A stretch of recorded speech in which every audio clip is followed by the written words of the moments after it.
So I won $200 this morning.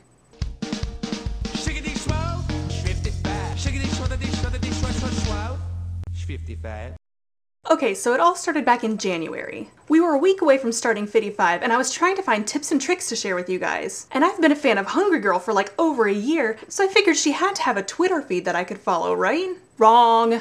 Hungry Girl was sending out like daily emails and she didn't even have a Twitter. I knew she'd get around to starting a Twitter soon, but I didn't want somebody else to steal her screen name before she got to it. So I registered the screen name Hungry Girl just to save it until she needed it. I just didn't want it to end up like Skittles, which was apparently registered by a cat. Less than a month later, I got an email from the Hungry Girl saying, "Hey, can I have your Twitter screen name? If you give it to me, I'll give you lots of free stuff." I was gonna give it to her anyway, but hey, I love free stuff. So I gave her the screen name, and a few days later, I got a box on my front porch. And in this box was PB2 powdered peanut butter. You may remember PB2 powdered peanut butter from such films as my fittiefive video from 2 weeks ago.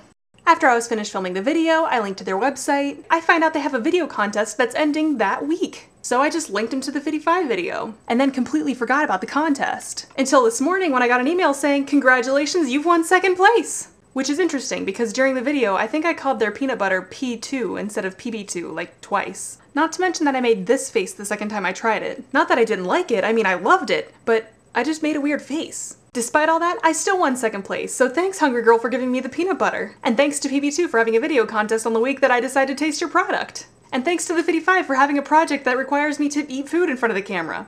Okay, all that aside, it's time to get to the diet tip. I'm a huge fan of counting calories and keeping a food journal, but I think some people are having issues with serving sizes. And by some people, I mean me. I was in the mood for some cereal, so I figured, hey, Fiber One's a pretty healthy cereal, so I poured myself a bowl of it. I figured I didn't fill it as much as I usually do, so I should be pretty okay on the calories. Then I saw that the serving, which was 60 calories, was a half a cup. Was this a half a cup? I poured this and went, uh-oh. It like barely covers the bottom of my bowl. I measured what I originally poured, and it was a whole cup. That's twice as many calories. There's 60 extra calories from the cereal, plus more calories from the milk you're gonna have to cover it up with. You're looking at like 100 extra calories in that little meal. If that happens just a little bit at every meal, 3 times a day, 7 days a week, those calories are gonna add up. It's especially frustrating when you're keeping a food journal and you think you're eating the right number of calories, but you're not. Now my solution to this serving size predicament isn't to measure every single meal because you just can't keep that up. What you do is you spend some time with your cups and your bowls, just like I did with the cereal, and see how much a half a cup looks like, how much 8 ounces looks like, how much a cup looks like, how much a tablespoon looks like. Like this is what a half a cup of cereal looks like in a mug.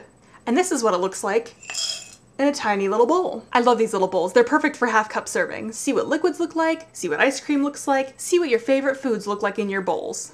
So that's my diet tip of the week. Be careful of serving sizes. Since I was the one with the diet tip, that means I'm the one with the question. My question is, do you girls have any warnings you want to give out to anybody? Do you know of any foods that seem healthy but aren't? Do you know of any products with ridiculously small serving sizes? Or do you know any exercises that are practically useless? If you do, then enlighten us. By the way, congratulations for getting under 200, Lori! That is so exciting. And Leah, I totally agree. Everyone needs to eat more tuna. Kimmers, I'm glad you're using Netflix and I'm excited that we're friends on Netflix, but why did you give P.S. I Love You only 2 stars? That's a good movie. Yeah, it was kinda cheesy, and yeah, it has nothing to do with weight loss or fitness or anything like that, but maybe you should reevaluate that rating. I mean, you know, only if you want us to be friends anymore. Addie, I'm recording my video a little earlier than usual, so I haven't seen your video yet, so I can't comment on it. I'm sure it's great. So congratulations, or I'm sorry you had a bad week, or some other appropriate comment. Kimmers, I'll see you tomorrow.